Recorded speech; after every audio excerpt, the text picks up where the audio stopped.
My name is Cassandra Mitchell, 32 years old, and I'll never forget their faces. When I walked into that courtroom, Mom's red lips curled into a smug smile, while my brother Ryan checked his Rolex, looking bored. 3 years of fighting for my inheritance, for my father's legacy, had led to this moment. They thought they'd won, thought they'd finally broken me. Then Judge Rosenberg spoke those 6 words that changed everything. The court rules in favor of plaintiff. Their expressions shattered like glass. This wasn't just about money. This was about justice. About truth. And it was just the beginning. Before I tell you my story, I'd love to know where you're watching from. Drop your location in the comments. Hit that like button if you've ever had to stand up against family betrayal. And subscribe to hear more stories of justice served. Now, let me take you back to where it all began. It was a crisp autumn morning 3 years ago when I received the call that would shatter my world. My father, Richard Mitchell, the pillar of our family and founder of Mitchell Enterprises, had suffered a massive heart attack in his office. By the time I rushed to the hospital, he was gone. The grief was overwhelming. Dad and I had always been close. I was his business mind, as he called me. After getting my MBA, I joined Mitchell Enterprises and helped grow our regional construction supplies business into a multi-state operation worth millions. We'd spent countless evenings strategizing over blueprints and financial projections, dreaming of the company's future. He'd always told me, "Cassie, one day, this will all be yours to lead." The funeral brought our family together in a show of unity.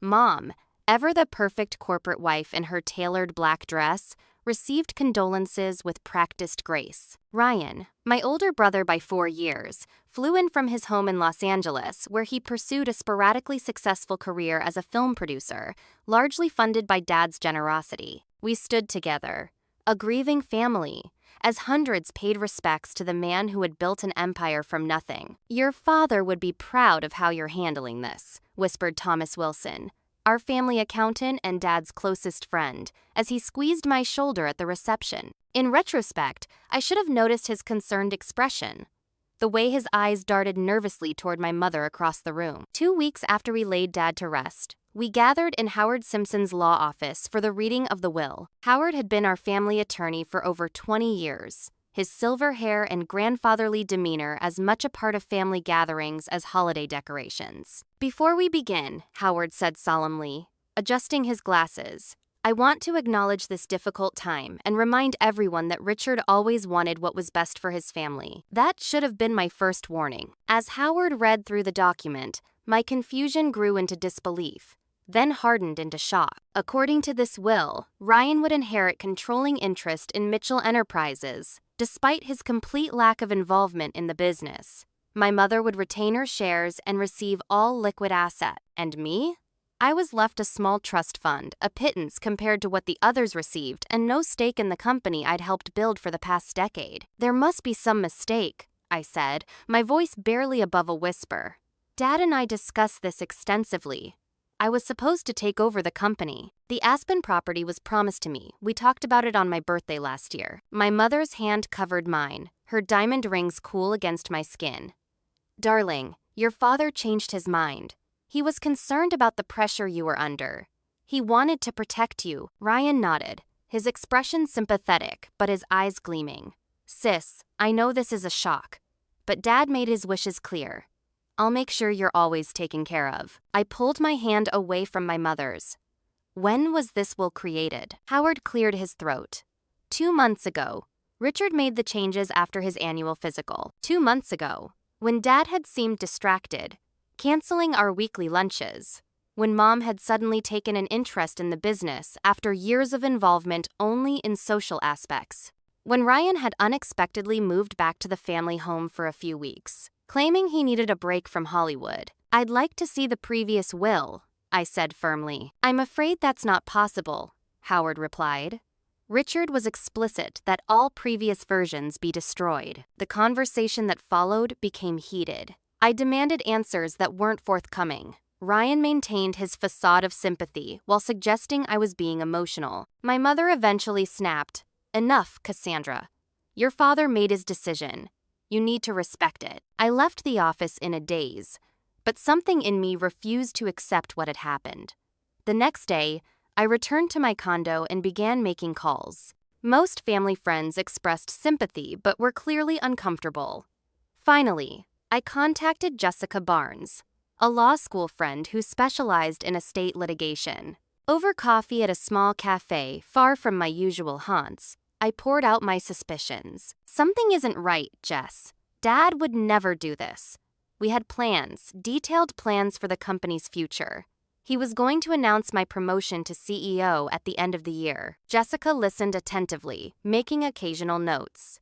When I finished, she looked at me with serious eyes. Cassandra, what you're suggesting that your mother and brother somehow manipulated your father's will, that's a serious accusation.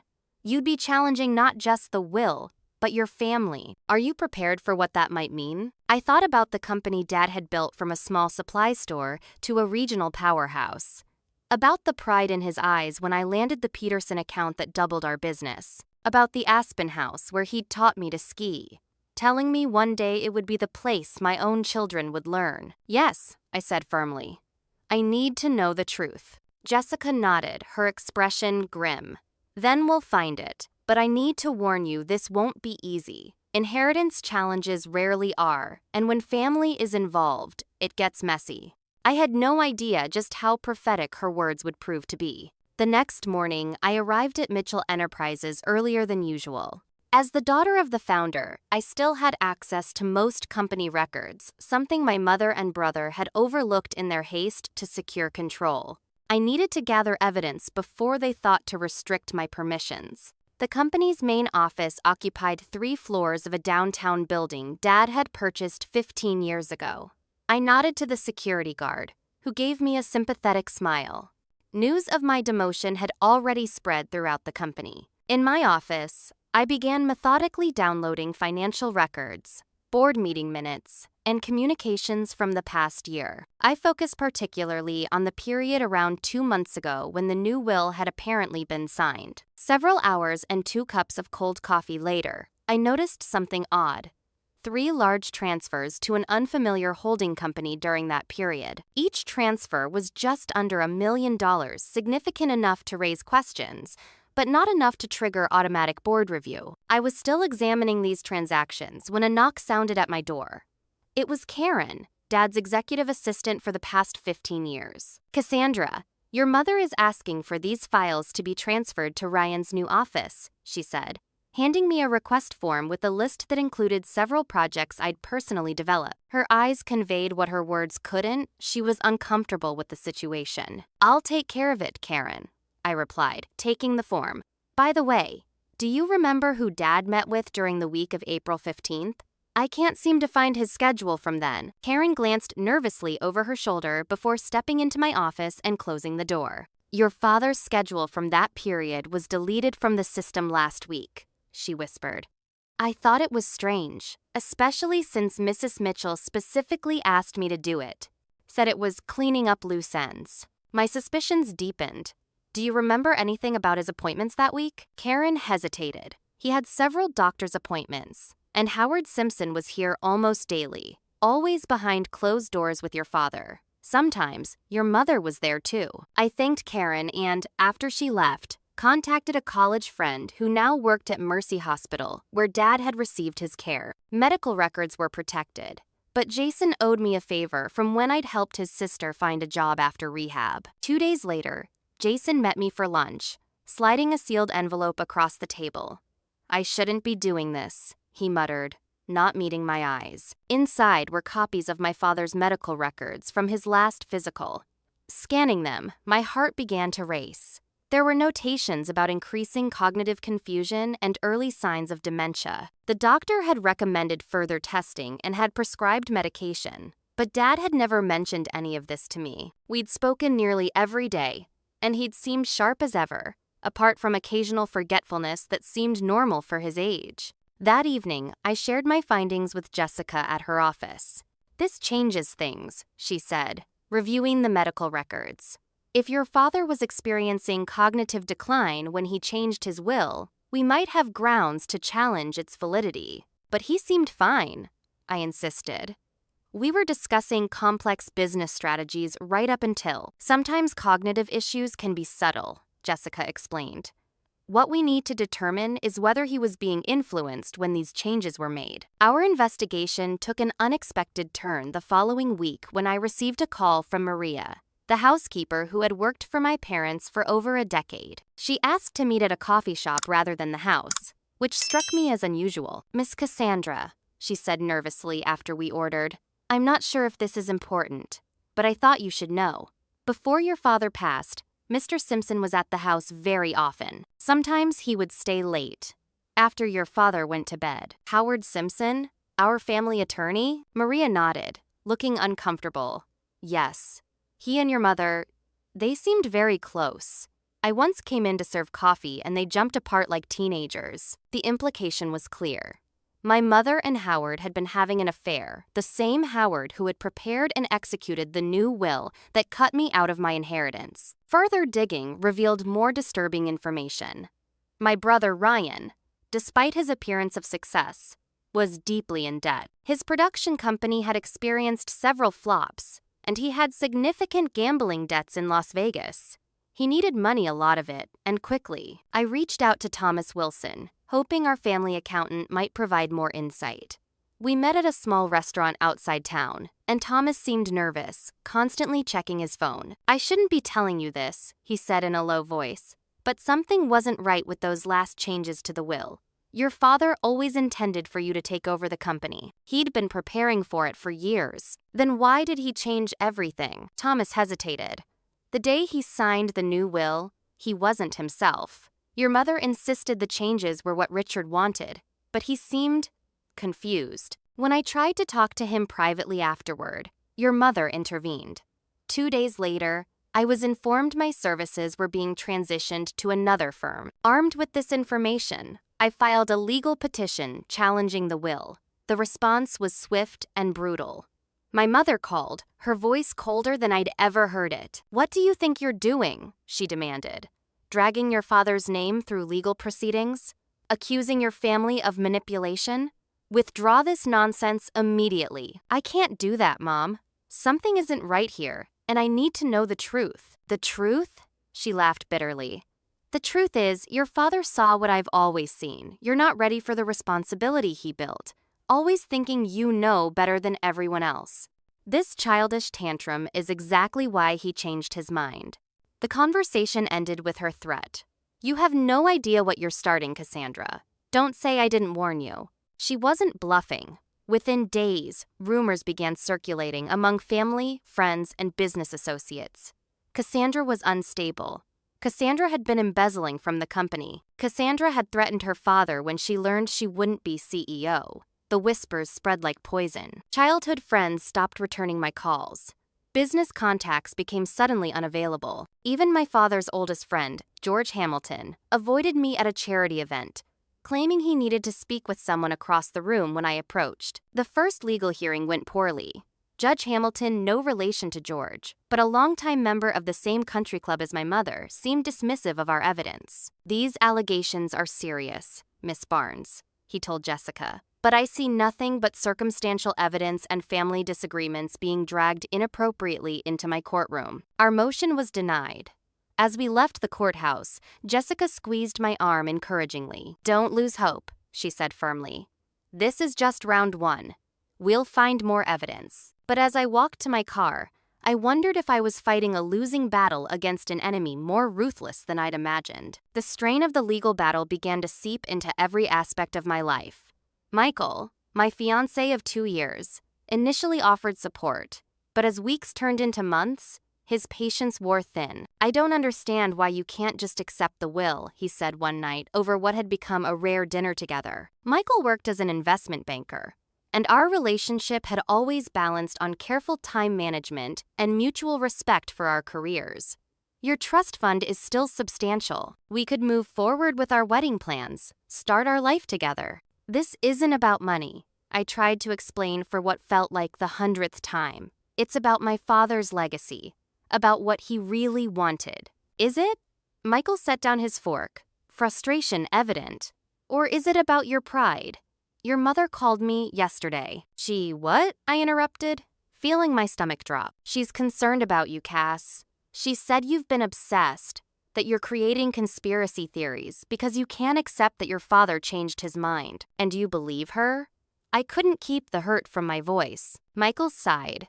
I don't know what to believe anymore, but I do know that the woman I proposed to wouldn't put a company before our future together. 3 days later, after another argument about my unhealthy fixation, Michael moved his things out of our shared condo. The princess-cut diamond engagement ring sat cold and accusing on my kitchen counter. Financial pressure mounted alongside the emotional strain. Jessica was working at a reduced rate, but legal expenses accumulated rapidly. Then came another blow. My position at Mitchell Enterprises was eliminated in a necessary restructuring, according to the impersonal email from HR. My severance package was generous enough to raise eyebrows, clearly an attempt to avoid wrongful termination claims, but the message was clear.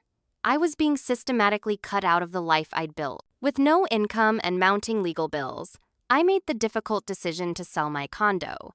The 2-bedroom downtown property with floor-to-ceiling windows and a view of the park had been my first major purchase, a symbol of my independence and success. Now it represented another loss in the growing tally. I downsized to a small apartment in a less prestigious neighborhood. Most of my furniture went into storage.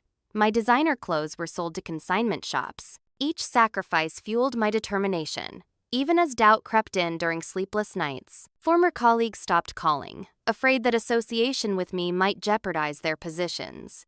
At a downtown cafe, I overheard 2 women I'd considered friends gossiping about me. I heard she's having some kind of breakdown, one whispered, not realizing I was in the booth behind them.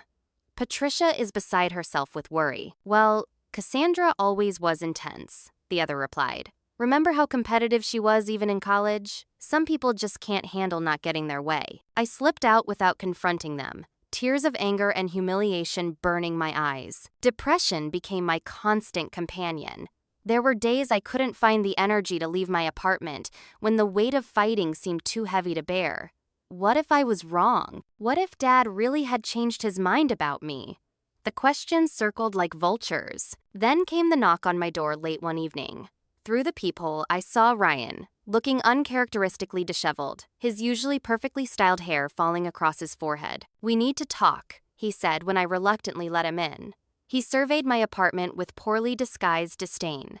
"This isn't necessary, you know. What do you want, Ryan?" He pulled an envelope from his jacket, a solution. $50,000 and 10% of the Aspen property value. You drop the lawsuit, sign a non-disclosure agreement, and we all move on with our lives. The insultingly small offer a fraction of what I was entitled to made my blood boil.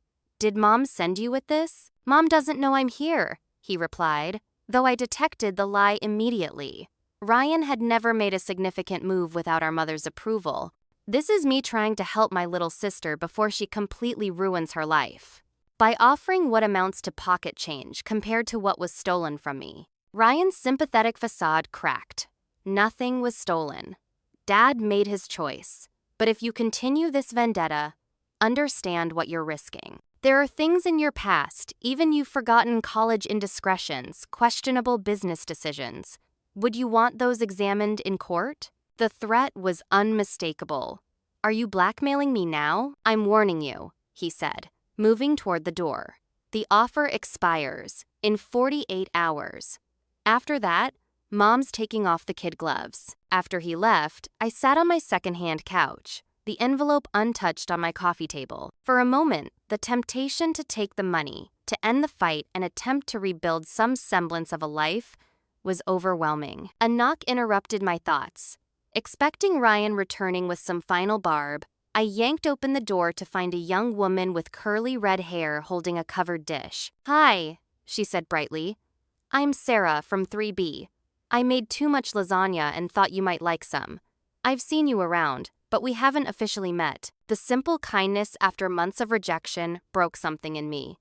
To my mortification, I burst into tears right there in the doorway. Rather than retreating in awkward discomfort, Sarah stepped inside, set down the lasagna, and did something no one had done in months. She listened, really listened, without judgment or agenda, as I poured out the whole sordid story. "That's some serious Succession-level drama," she said when I finally finished. "For what it's worth, I believe you. Those 4 simple words, I believe you, were like oxygen after months of drowning. My brother James is a forensic accountant, she added. He loves nothing more than catching financial cheats. Want me to introduce you? For the first time in months, I felt a flicker of hope. Maybe I wasn't as alone in this fight as I'd thought. Sarah's brother James turned out to be my case's turning point. Where I'd seen only disconnected, suspicious activities, his trained eye recognized patterns of deliberate financial manipulation. We met at Sarah's apartment 2 days after Ryan's threatening visit. James was younger than I expected, barely 30, with his sister's red hair and an intense focus that became apparent as soon as we began discussing the case. Financial fraud leaves trails, he explained, reviewing the documents I'd managed to salvage from Mitchell Enterprises. People think they're being clever, but there are always patterns if you know what to look for. James volunteered to help pro bono. Corporate vultures picking apart family businesses is kind of my hot-button issue, he admitted. My dad lost everything to a similar situation. With renewed purpose, we established a makeshift investigation headquarters in Sarah's dining room. While Jessica handled the legal front, James and I pursued the paper trail. 2 weeks of intensive work revealed our first major breakthrough. 3 offshore accounts in the Cayman Islands established 6 months before my father's death, all in my mother's maiden name, Patricia Lowell. Large sums had been systematically transferred there from Mitchell Enterprises, disguised as consultancy fees to non-existent companies. This is textbook embezzlement, James said, highlighting the transactions. And the timing correlates perfectly with your father's reported cognitive decline. Another discovery came from an unexpected source. While cleaning out my storage unit to sell more items for legal funds, I found a box of Dad's personal effects items from his office that Ryan had carelessly dumped there, probably without examining them. Inside was a leather-bound journal, Dad's personal business diary. He'd kept one for as long as I could remember, jotting down ideas, concerns, and plans. This one covered the 6 months before his death, and several entries mentioned his intentions for the company's succession. Discussed transition plan with Cassie today, one entry read. She's more ready than she realizes. Plan to announce at the holiday party in December. Need to talk to Howard about finalizing the paperwork. Another, more troubling entry came 2 months before his death. Something's not right. Patricia insists I took medication this morning, but I don't recall it. Feeling foggy during meetings. Need to speak with Dr. Roberts privately. Most damning was an entry from just 3 weeks before his death. Patricia and Ryan pushing hard for changes to the will. Can't understand their sudden interest in company operations. Told Howard, my wishes remain the same. Cassie is to take over as CEO, with controlling interest. The Aspen property goes to her as discussed on her birthday. Armed with the journal, Jessica filed a motion to depose Melissa Grant, the home health nurse who had assisted my father in his final months. Melissa had been hired by my mother after Dad's concerning physical, supposedly to help manage his medications. Melissa was initially resistant, but after being served with a formal subpoena, she agreed to a deposition. Her testimony proved illuminating. Mrs. Mitchell was very specific about Mr. Mitchell's care, Melissa stated carefully. She insisted on administering his medications personally, which was unusual in my experience. She also severely restricted his visitors, claiming he needed rest. Did she restrict Cassandra Mitchell's visits specifically? Jessica asked. Melissa nodded. On several occasions, Miss Mitchell came to see her father, and Mrs. Mitchell told her he was sleeping or too tired. But sometimes I could tell he was alert and would have welcomed the company. Did you ever witness Mrs. Mitchell giving medication to Mr. Mitchell that wasn't prescribed? Melissa hesitated, clearly uncomfortable. I can't say for certain what was in the tea she insisted he drink each evening, but afterward, he would become very drowsy and sometimes confused. When I questioned the dosage of his prescribed medications, Mrs. Mitchell dismissed my concerns and threatened to replace me. The final piece fell into place when we tracked down Robert Chambers, my father's longtime fishing buddy and supposed witness to the revised will, according to the document Howard had presented. I never signed any will, Robert insisted when we met at his retirement community. Richard mentioned updating some paperwork, but I was in Florida visiting my daughter when this supposedly happened. You can check my flight records. We did. And the dates confirmed his story. The witness signature on the revised will was a forgery, a surprisingly amateurish mistake for sophisticated conspirators like my mother and Howard. With mounting evidence, Jessica filed a motion for a new hearing. The court date was set for 3 weeks out, a painfully long wait, but unavoidable given the court's backlog. 2 days later, I received a call from an unfamiliar number. It was Howard Simpson. "Your mother has authorized me to offer a settlement," he said, his voice lacking its usual confidence. 25% of the estate and a non-executive board position at Mitchell Enterprises. The offer, substantially better than Ryan's insulting proposal, indicated they were worried. Our investigation was making them nervous. "Why would I settle when we both know the will is fraudulent, Howard?" I asked coolly.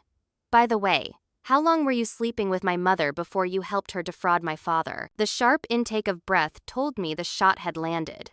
"Be careful, Cassandra. These are serious allegations that could damage your reputation as much as anyone else's. I'm not the one who forged signatures and drugged a man with dementia to steal his company," I replied before hanging up. Jessica advised considering the settlement 25% of the estate was substantial, and litigation remained risky. But something in me refused to accept less than the truth, less than justice for what they'd done to my father in his vulnerable final months. "I can't take their blood money," I told her firmly. "Dad trusted me to carry on his legacy the right way. I won't betray that trust, even if it means losing everything." As we prepared for the upcoming hearing, I felt stronger than I had in months.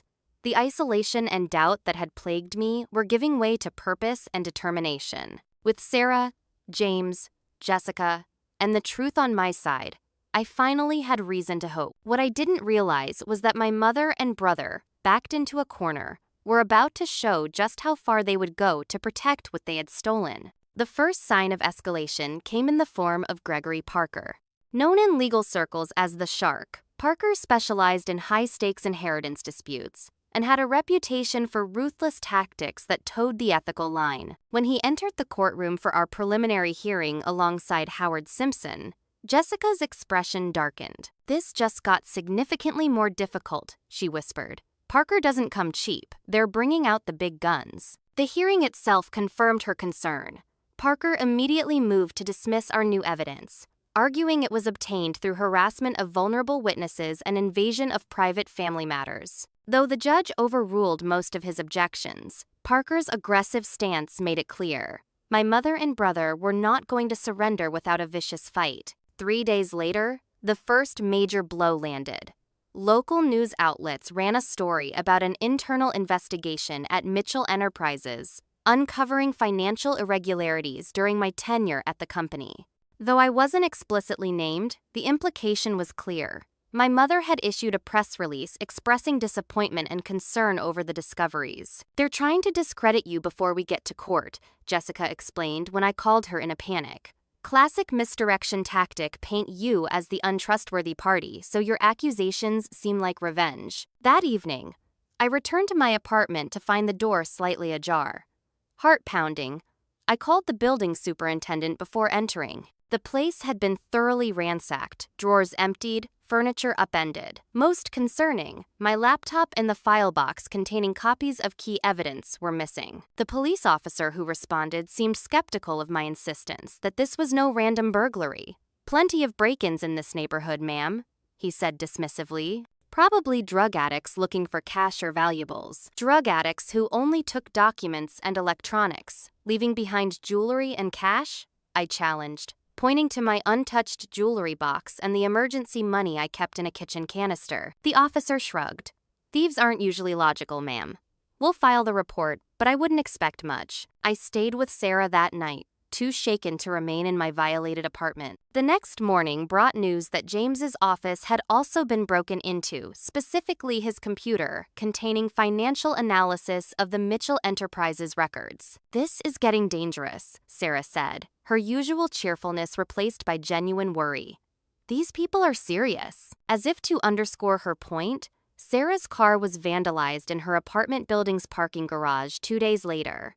The word "stop" was scratched deeply into the hood, a message that couldn't have been clearer. The intimidation campaign continued, with anonymous calls in the middle of the night, heavy breathing, silence, or simply the sound of a clock ticking. My email was hacked, with messages sent to business contacts claiming I was having mental health issues and making false accusations about family members. Even Jessica wasn't immune. She called one morning, her voice tight with anger. 3 of our firm's biggest clients have suddenly terminated their contracts, she explained.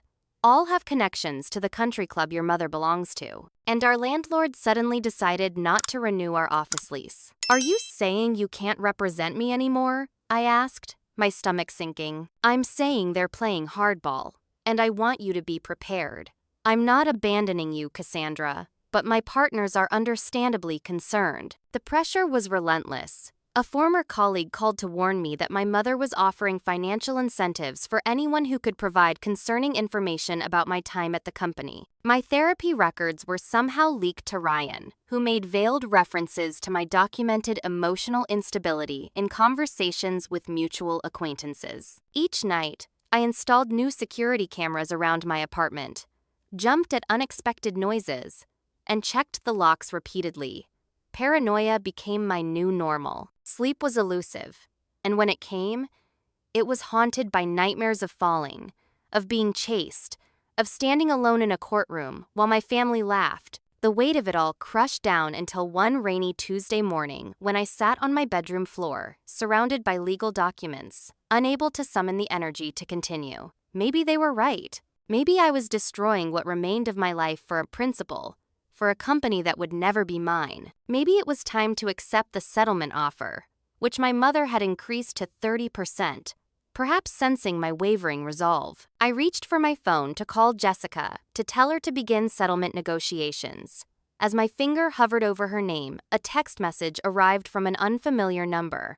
Mitchell case information. Parking garage. Mercy Hospital. Level 3. 2 p.m. today.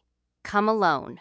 My first instinct was to ignore it, clearly a trap, but something about the specific mention of Mercy Hospital, where my father had received treatment, gave me pause. I forwarded the message to Jessica and James, with instructions on what to do if they didn't hear from me by 3 p.m., and decided to go, but with precautions. The hospital parking garage was quiet at 2 p.m. on a Tuesday. I parked on level 4 and took the stairs down, positioning myself where I could see the entire level without being easily spotted. At exactly 2, a woman in scrubs emerged from the elevator, looking anxiously around. With a jolt, I recognized Linda Carson, my father's executive secretary, who had retired shortly after his death. After ensuring she was alone, I approached. Linda nearly jumped out of her skin when I spoke her name. Cassandra! Thank God. I wasn't sure you'd come. What's this about, Linda? She glanced nervously toward the elevator. Not here. Get in my car. Once inside her sedan, Linda reached into her purse and extracted a small package wrapped in bubble mailer. Your father gave me this 2 weeks before he died, she explained, her hands shaking slightly. He said if anything happened to him, I should wait until the estate was settled before giving it to you. But when I saw the news about the will contest, I knew something was wrong. He'd never cut you out, Cassandra. Never. I unwrapped the package to find a flash drive. What's on this? I don't know exactly. He recorded it privately in his office. But he was very specific. It was insurance, he called it. For you. Linda gripped my arm. Your mother's been asking questions, calling former employees, offering money for information about your father's final weeks. Someone told her about this package. Yesterday, she offered me $50,000 for it. My breath caught. What did you say? I told her I had no idea what she was talking about, Linda replied firmly. Your father was good to me for 20 years, Cassandra. I won't betray him now. As I drove home, the flash drive felt like it was burning a hole in my pocket. Whatever it contained had my mother willing to pay a significant sum to obtain it. For the first time in months, I felt a genuine sense of hope and fear of what I might discover. Back at Sarah's apartment, with James and Jessica gathered around the dining table, I inserted the flash drive into my laptop. It contained a single video file dated 6 weeks before my father's death. With trembling fingers, I pressed play. My father's face filled the screen, looking tired but clear-eyed. The Richard Mitchell in this video showed none of the confusion or disorientation my mother had claimed was plaguing him. Cassandra, he began, his voice strong and familiar, sending a wave of grief and longing through me. If you're watching this, something has gone wrong. I hope this is unnecessary, but recent events have made me cautious. He explained that he'd begun noticing inconsistencies in his memory after starting new medication. Some days I feel sharp, other days there are gaps. Your mother insists it's normal aging, but it feels different. Controlled somehow. Dad detailed his growing concerns about Patricia and Ryan's behavior, their sudden interest in company operations, their private meetings with Howard, their attempts to limit his contact with me and other longtime associates. I've seen the revised will they want me to sign, he continued, his expression hardening. It contradicts everything I've planned for years. You built Mitchell Enterprises alongside me, Cassie. It's as much yours as mine. And I promised you the Aspen House on your 30th birthday, a promise I intend to keep. He revealed he'd secretly consulted another attorney, William Drake, as to draft what he considered his true will, one that honored his original intentions for the company's succession and the distribution of his personal assets. Drake has the signed original, Dad explained. I've kept this separate from Howard and your mother. If everything goes as planned, Drake will present this will after my death. But if something happens, if the other will is somehow executed, this video is your evidence of my true intentions. The video continued with Dad providing detailed information about accounts, properties, and his specific wishes for the business, all corresponding exactly to what I'd been fighting for. As the video neared its end, my father's expression softened. I'm sorry if this burden falls to you, Cassie. Know that I trust you completely, with the business and with my legacy. Whatever happens, remember how proud I am of the woman you've become. The screen went black, and I realized I was crying. We all were.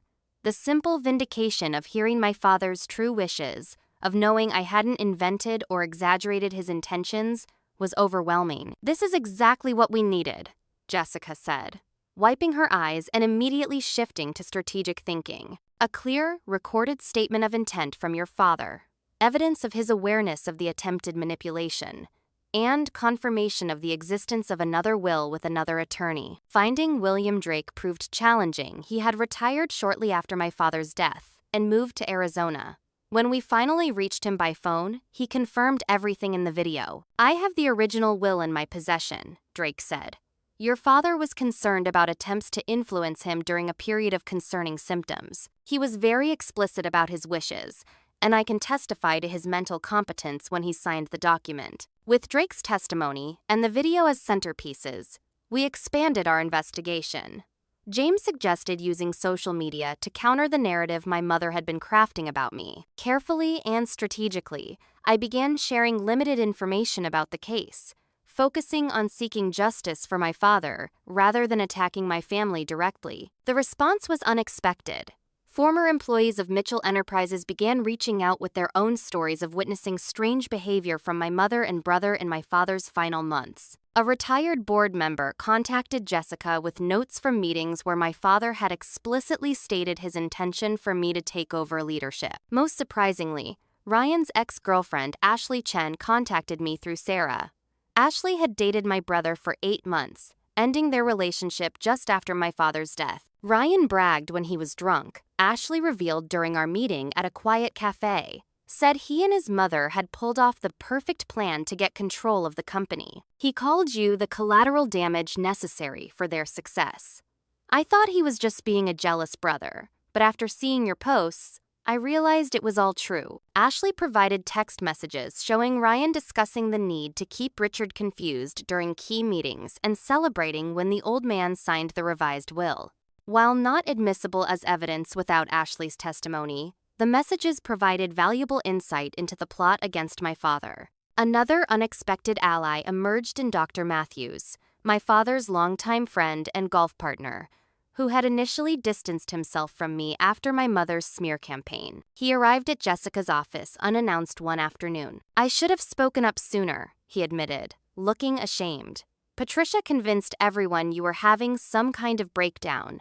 But I've known you since you were a little girl, Cassandra. I know your character. Dr. Matthews revealed conversations where my father had expressed complete confidence in my business acumen and leadership abilities. He talked about you taking over the company constantly. It was his proudest achievement, setting up that succession. The mounting evidence created momentum.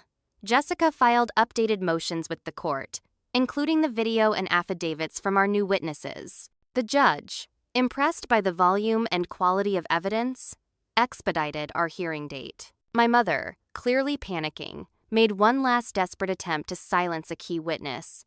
Linda received an offer of $250,000 to reconsider her statement about the flash drive. When Linda refused, the offer was followed by thinly veiled threats about her grandchildren's college scholarships, which were partially funded by a foundation my mother chaired. Linda not only refused again, but recorded the conversation with the private investigator my mother had sent.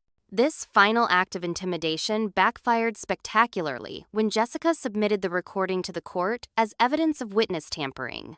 With our case stronger than ever, we prepared for the preliminary hearing that would determine whether the case would proceed to full trial. For the first time in this long, painful journey, I allowed myself to believe that justice might actually be possible. The night before the hearing, I sat alone in my apartment, looking at a photograph of my father and me, taken at the company's 20th anniversary celebration. His arm was around my shoulders, both of us beaming with pride at what we'd built together. "We're almost there, Dad," I whispered to a smiling image.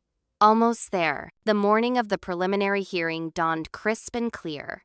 A beautiful October day that felt like a good omen. I dressed carefully in a conservative navy suit, one of the few professional outfits I'd kept after selling most of my wardrobe, and met Jessica at a coffee shop near the courthouse. Remember, she coached as we reviewed our strategy one final time. Today isn't about winning the entire case. It's about convincing Judge Rosenberg that there's enough evidence to proceed to trial. Stay calm, answer only what's asked, and let the evidence speak for itself. The courtroom was more crowded than I expected.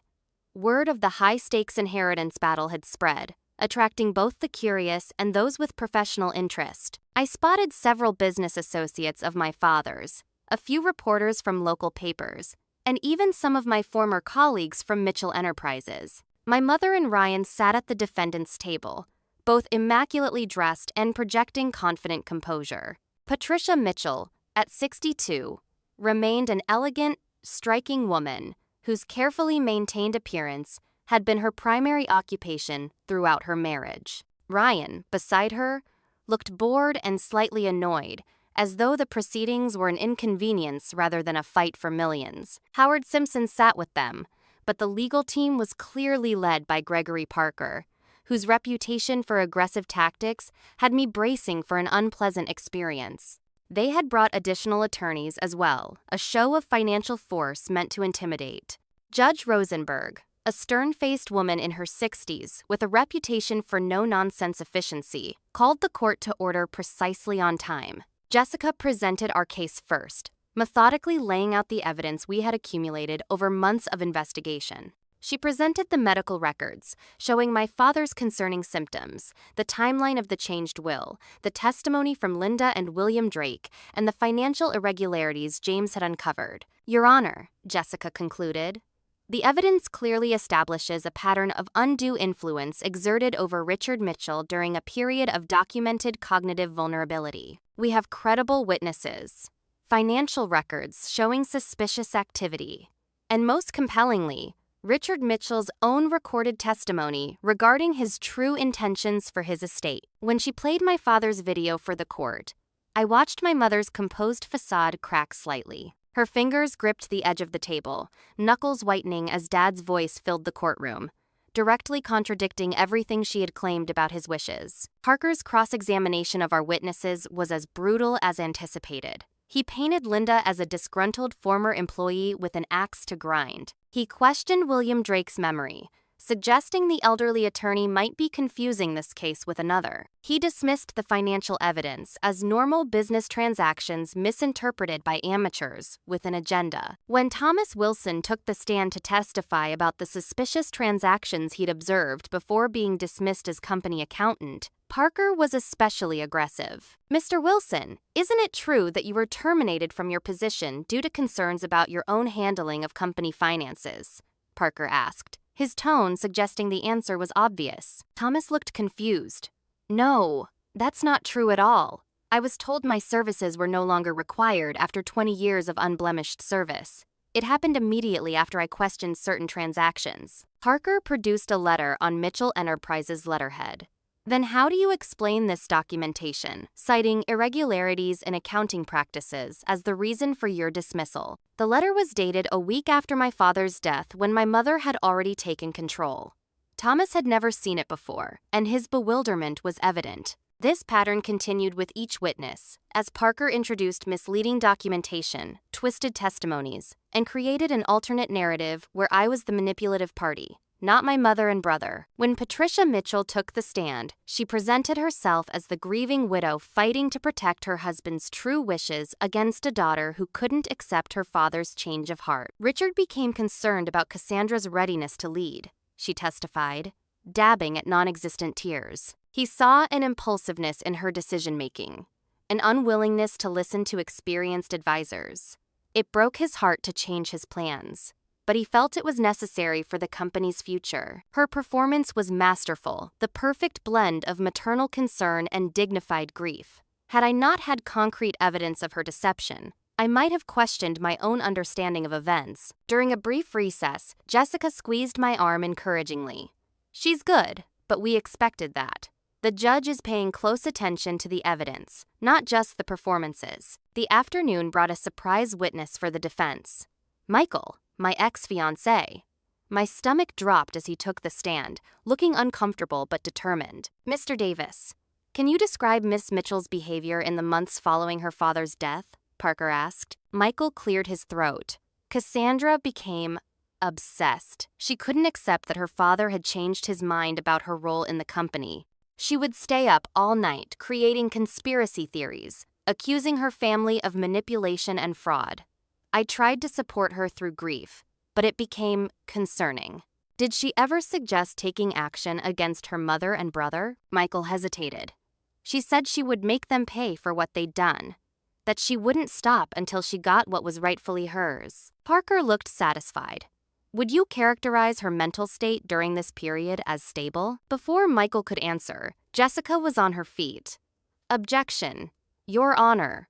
Mr. Davis has no qualifications to assess anyone's mental state, and these vague characterizations offer no relevant evidence. Sustained, Judge Rosenberg ruled. Mr. Parker, unless Mr. Davis has specific factual observations to share, this line of questioning is inappropriate. Jessica's cross-examination of Michael was surgical. Mr. Davis, when exactly did you and Miss Mitchell end your engagement? About 8 months ago, he replied. And shortly after that, you received a promotion at First National Bank, correct? Michael shifted uncomfortably. Yes, but that's unrelated. A bank where Mitchell Enterprises keeps its primary accounts, correct? Yes, but, and prior to this promotion, had you ever met with Patricia Mitchell socially or professionally? Michael's hesitation was damning. I may have attended a dinner where she was present. A dinner at Le Cirque on March 15th, 2 weeks before you ended your engagement to Cassandra? Michael's face flushed.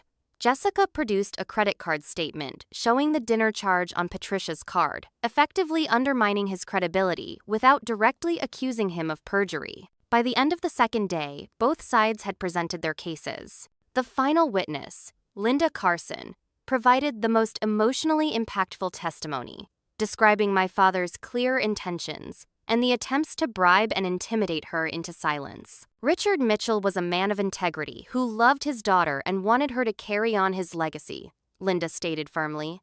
What's happening now would break his heart. As the hearing concluded, Judge Rosenberg announced she would take the weekend to review the evidence before ruling on whether the case would proceed to trial. The uncertainty of those 3 days loomed like an eternity. On Monday morning, we reassembled in the courtroom.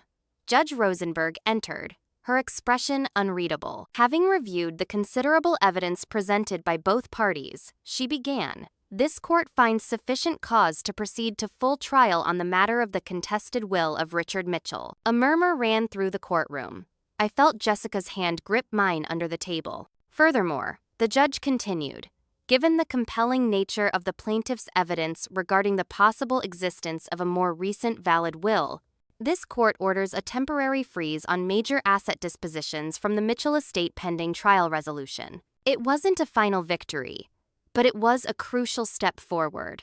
My mother's cold glare from across the courtroom confirmed that we had dealt them a significant blow. For the first time, they were on the defensive. As we left the courthouse, reporters called out questions. Jessica fielded most with professional non-answers. But one question was directed specifically at me. Miss Mitchell, how does it feel to publicly accuse your own mother of fraud? I paused, considering my words carefully. This isn't about accusations. It's about honoring my father's true wishes and protecting his legacy. The evidence will speak for itself. The statement was measured, reasonable, exactly the image we wanted to project. But inside, I allowed myself a moment of pure, vindicating satisfaction. After months of being dismissed, discredited, and nearly destroyed, I was finally being heard. The truth was finally being acknowledged. The road ahead remained challenging, but for the first time, I could see a path to justice, not just for me, but for my father, whose trust had been so profoundly betrayed by those he should have been able to count on most. 2 weeks before the trial was scheduled to begin, I received an unexpected text message from Ryan asking to meet privately. After consulting with Jessica, who advised extreme caution, I agreed to meet at a public cafe near the courthouse, with James positioned nearby as an unobtrusive observer. Ryan arrived looking uncharacteristically disheveled, his designer clothes wrinkled, his usually perfect hair unkempt.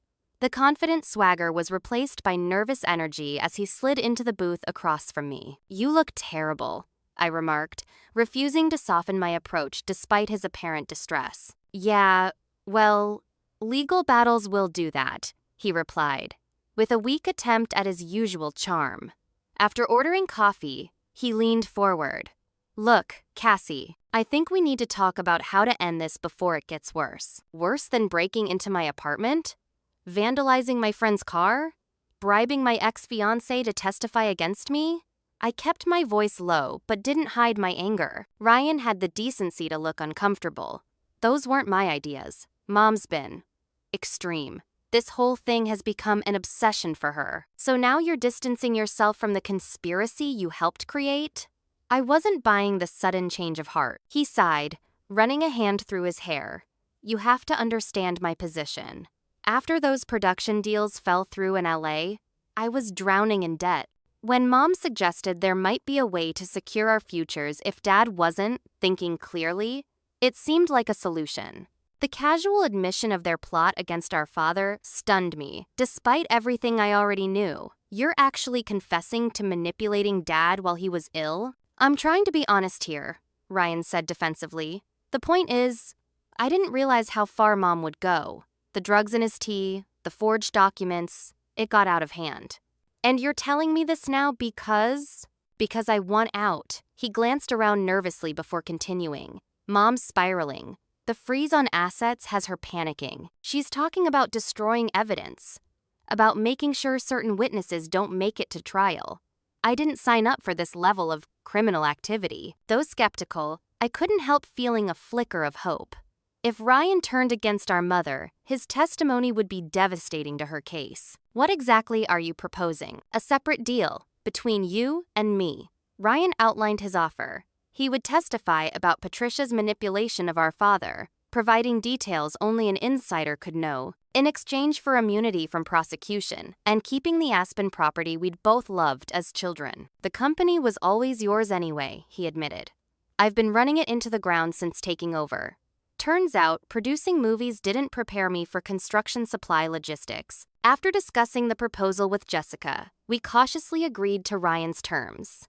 She drafted a preliminary agreement, which he signed, promising to provide a full written statement and testify at trial. The statement he provided was more damning than we could have hoped, detailed accounts of Patricia's systematic campaign to isolate our father, the coordination with Howard to create fraudulent documents, and the deliberate attempts to discredit me after I challenged the will. With this evidence, Jessica was confident we would not only win in civil court, but likely prompt criminal charges against my mother. This changes everything, Jessica said as we prepared for trial.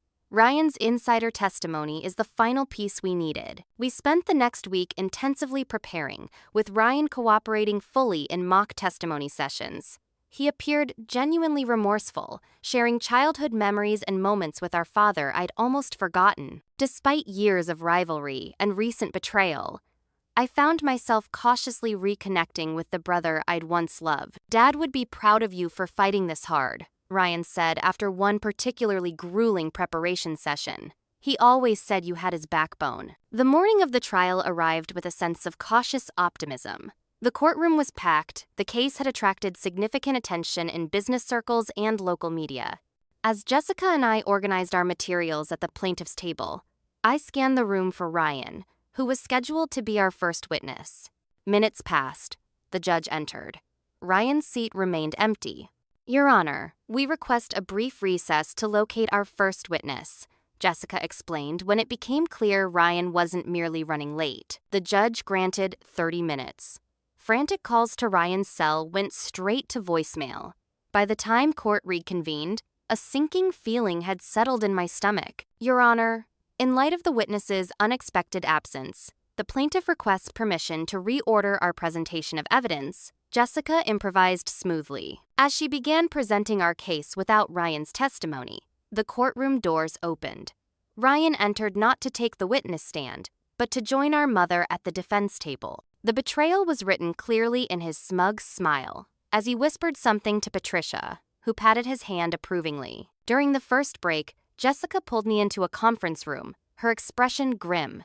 They played us. Ryan never intended to testify. He was gathering information about our strategy, our evidence, our witnesses. Everything we shared with him is now in their hands. The realization that I'd been naive enough to trust Ryan again after everything hit me like a physical blow. "What do we do now?" "We adapt," Jessica said firmly. "They know our plan, but we still have the evidence. We change our approach, reorder our witnesses, and prepare for them to try to counter each point based on what Ryan learned." When proceedings resumed, Gregory Parker called his first witness, Ryan. My brother took the stand looking perfectly groomed again, all traces of distress gone. He proceeded to deliver the performance of his lifetime, portraying me as unstable, vindictive, and willing to fabricate evidence to steal what our father had deliberately denied me. Cassandra couldn't accept that Dad had lost faith in her business judgment. Ryan testified with practiced sincerity. When the will didn't go her way, she became obsessed with the idea that Mom and I had somehow tricked him. She even approached me recently, trying to bribe me to lie on the stand against our mother. It was a masterful inversion of the truth, presenting his own treachery as mine. He even produced evidence, recordings of our preparation sessions, selectively edited to make it sound like I was coaching him to lie. By mid-afternoon, our carefully constructed case was in shambles. Every strategy we had discussed with Ryan had been countered. Witnesses we had counted on were discredited before they could even testify. The judge's expression had shifted from neutral to increasingly skeptical of our claims. During the final recess of the day, I sat alone in the conference room, the weight of defeat crushing down. I had trusted Ryan one final time, and it might have cost me everything. Not just the company and inheritance, but my reputation and possibly even my freedom if his accusations of attempted witness tampering were taken seriously. The door opened, and James rushed in, out of breath and clutching his laptop. "Don't give up yet," he said urgently. "I think I found something." "What is it?" Jessica asked as James opened his laptop on the conference table. "I've been digging into the financial records around the time of the first dismissed case," James explained, fingers flying across the keyboard. "Something about Judge Hamilton's ruling never sat right with me, so I followed the money. Look at this." He turned the screen to show a series of transfers from an offshore account, one of the same Cayman Islands accounts my mother had established, to a shell company called Horizon Consulting. "Horizon Consulting has one client," James continued, "Alexander Hamilton." The judge's son, Jessica, breathed, recognition dawning. Exactly. 3 days before he dismissed our original motion, $100,000 was transferred to Horizon Consulting for advisory services. There's no evidence of any actual services provided. Jessica immediately grasped the implications. Judicial misconduct. Your mother bribed Judge Hamilton through his son. If we can prove this connection, I began, hope rekindling. I already have, James interrupted. Alexander Hamilton's wife posted vacation photos on Instagram last month, a new yacht they supposedly borrowed from a friend. The yacht's registration traces back to another shell company connected to Patricia Mitchell. Jessica was already drafting an emergency motion. This is grounds for immediate reconsideration of all prior rulings. More importantly, it undermines the credibility of the defense's entire position. If they resorted to bribing a judge, it suggests they knew they couldn't win fairly. When court resumed, Jessica requested permission to approach the bench with urgent new evidence. Judge Rosenberg, after reviewing James's findings, called an immediate recess to consider the serious allegations. The next morning, Judge Rosenberg entered the courtroom with a severity that silenced the room instantly. In light of evidence suggesting improper influence in prior proceedings related to this case, this court orders a complete review of all evidence and testimony, she announced.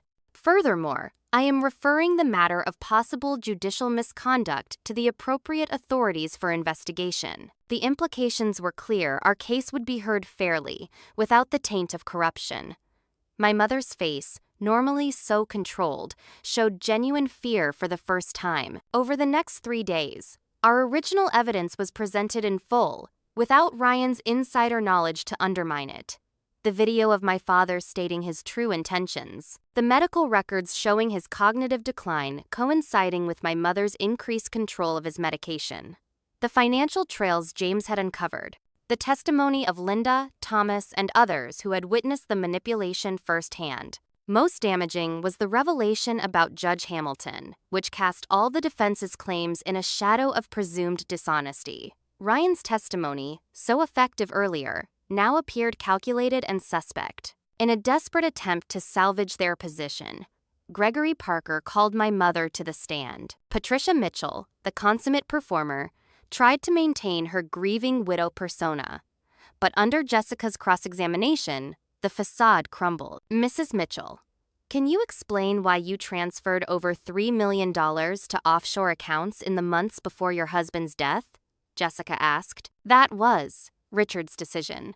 For tax purposes, my mother stammered. Yet the accounts were only in your maiden name, not jointly held, and the transfers occurred during periods when, according to medical records, Mr. Mitchell was heavily medicated. I was acting on his instructions. Jessica produced the bank records. Then can you explain why, in this transfer authorization, the signature for Richard Mitchell doesn't match his known signature from earlier documents, but does show remarkable similarities to your own handwriting? As my mother struggled to fabricate explanations, her carefully constructed narrative unraveled. The final blow came when Jessica presented evidence of the attempted bribery of Linda Carson, recorded phone calls that explicitly implicated both my mother and Howard Simpson in witness tampering. After 5 grueling days of testimony and evidence, Judge Rosenberg retired to consider her ruling. The 3 days of waiting were some of the most difficult of the entire ordeal. Though the evidence seemed overwhelmingly in our favor, I had learned not to count on justice being served. When we returned to court for the verdict, the room was packed beyond capacity. My mother and Ryan sat rigidly at the defense table, Howard conspicuously absent after resigning from the case, citing health concerns. Judge Rosenberg's ruling was comprehensive and unambiguous. The will presented by William Drake was declared the valid expression of my father's wishes.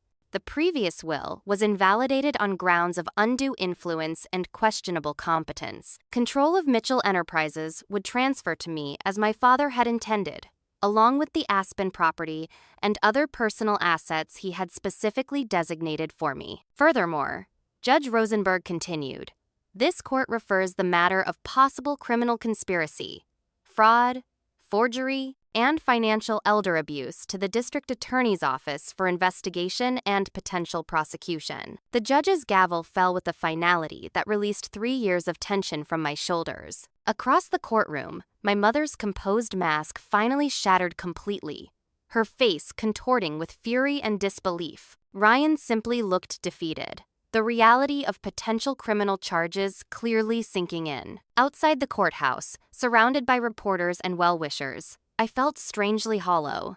The victory was complete, but the cost had been enormous. My family was irrevocably broken. The company I had fought so hard to reclaim would need years to recover from Ryan's mismanagement.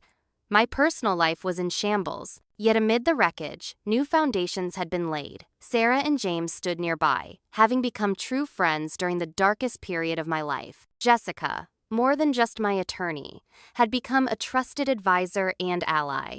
Thomas Wilson had already agreed to return as company accountant. Linda Carson offered to come out of retirement temporarily to help reorganize the executive office. In the months that followed, rebuilding became my focus. Mitchell Enterprises required significant restructuring after Ryan's impulsive decision-making had alienated key clients and demoralized staff. I implemented transparent leadership practices and ethical standards that would have made my father proud, personally meeting with employees who had suffered under my mother and brother's brief reign. Criminal proceedings against Patricia and Ryan moved forward slowly, with both released on bail pending trial.